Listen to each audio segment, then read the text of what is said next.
US-Präsident Donald Trump hat nach Gesprächen mit Wladimir Putin und Volodymyr Zelensky bekräftigt, dass die Ukraine an Friedensverhandlungen beteiligt werde. Die europäischen Partner wurden jedoch nicht explizit erwähnt, was für Empörung in Berlin und London sorgte.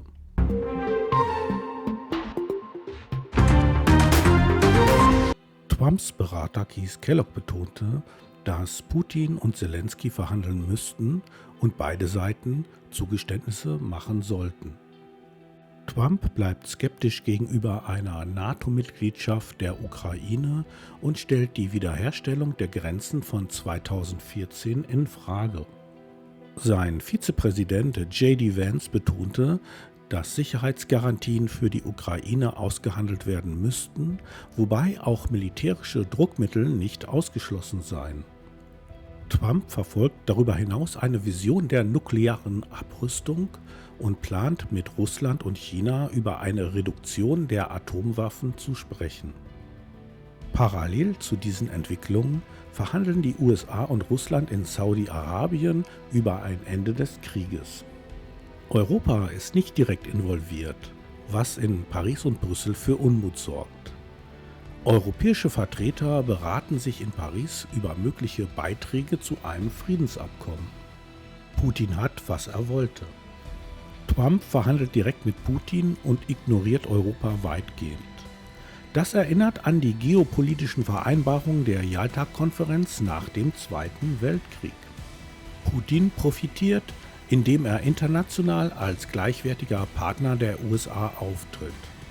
Sein Ziel ist es, die NATO und die USA aus Mittel-, Ost- und Nordeuropa zurückzudrängen.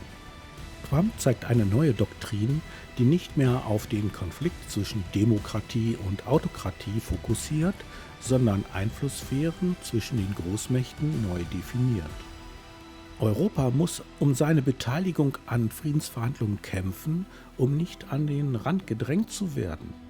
Europas sicherheitspolitische Herausforderung. Trump signalisiert, dass er die Verantwortung für die europäische Sicherheit den Europäern überlassen will. Das stellt Europa vor gravierende Herausforderungen, da es militärisch unzureichend vorbereitet ist. Die Bedrohungswahrnehmung innerhalb Europas ist unterschiedlich.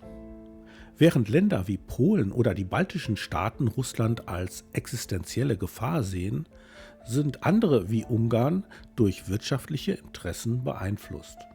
Initiativen wie das Format Weimar Plus, also Deutschland, Frankreich, Polen, Großbritannien, Italien, Spanien sowie die EU-Kommission und die Ukraine, könnten helfen, eine gemeinsame europäische Verteidigungsstrategie zu entwickeln. Deutschlands sicherheitspolitische Verantwortung und das Versagen seit 2014.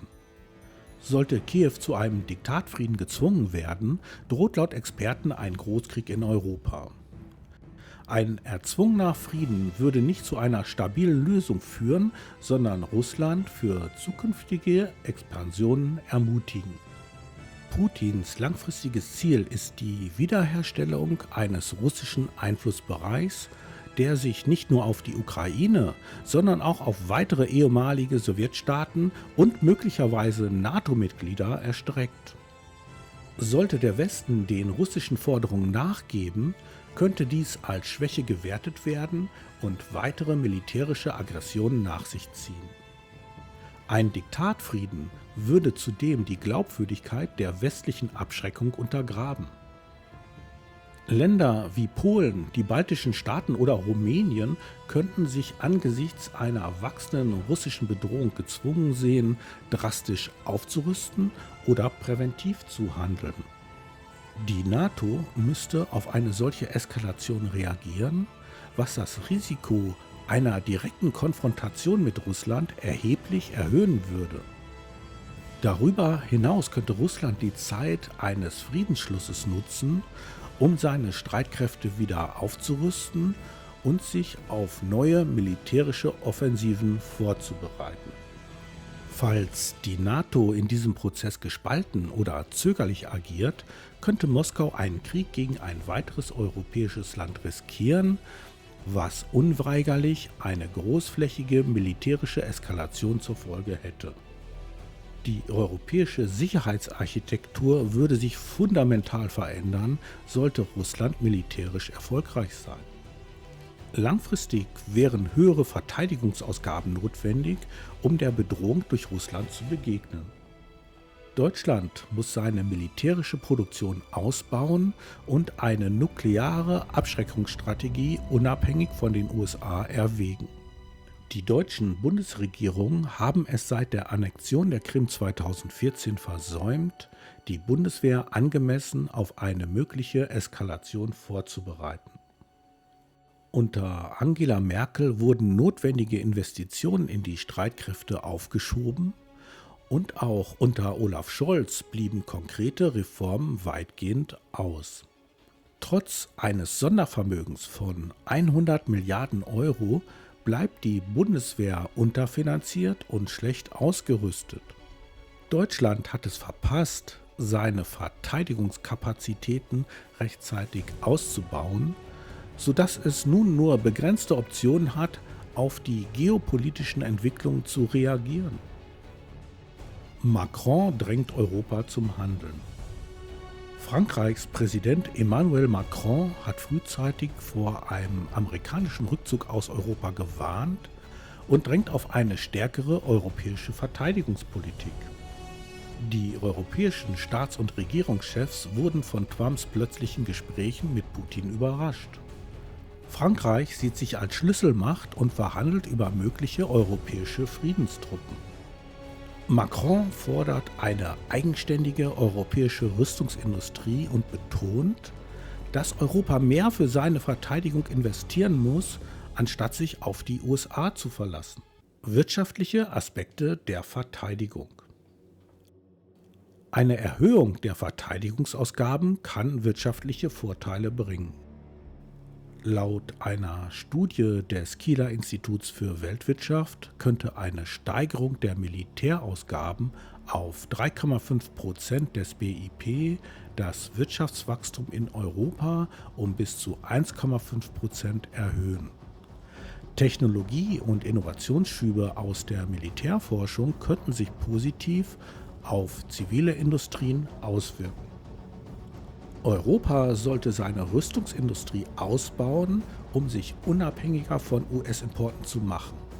Das könnte langfristig Arbeitsplätze sichern und technologische Fortschritte fördern. Insbesondere europäische Rüstungskonzerne wie Rheinmetall, Airbus Defence and Space, BAE Systems und Leonardo könnten stark profitieren. Diese Unternehmen produzieren eine breite Palette von Verteidigungsgütern, von gepanzerten Fahrzeugen bis hin zu hochmodernen Kampfflugzeugen und Drohnensystemen. Eine verstärkte Nachfrage nach diesen Produkten könnte nicht nur die europäische Sicherheit stärken, sondern auch wirtschaftliche Impulse für die gesamte Industrie setzen. Fazit: Europa muss handeln. Europa darf sich nicht aus sicherheitspolitischen Entscheidungen ausschließen lassen. Der aktuelle geopolitische Wandel erfordert eine stärkere europäische Zusammenarbeit in Verteidigungsfragen. Deutschland und Frankreich müssen eine Führungsrolle übernehmen und sich unabhängiger von den USA machen. Die NATO wird weiterhin eine tragende Rolle spielen. Doch Europa muss sich rüsten, um auf Bedrohungen eigenständig reagieren zu können. Die EU hat die wirtschaftlichen und politischen Ressourcen, um ihre Verteidigung auszubauen. Jetzt ist die Zeit gekommen, strategisch kluge Entscheidungen zu treffen und eine aktive Rolle in der globalen Sicherheitspolitik einzunehmen. Sonst riskiert Europa, seine eigene Zukunft aus der Hand zu geben. Zum Schluss interessiert mich deine Meinung. Wie sollte Europa jetzt vorgehen? Werden sich die europäischen Nationen auf eine gemeinsame Linie einigen? Wenn dir dieses Video gefallen hat, dann gib ihm ein Like und vergiss nicht, Infonium zu abonnieren, damit du in Zukunft keine Folge verpasst.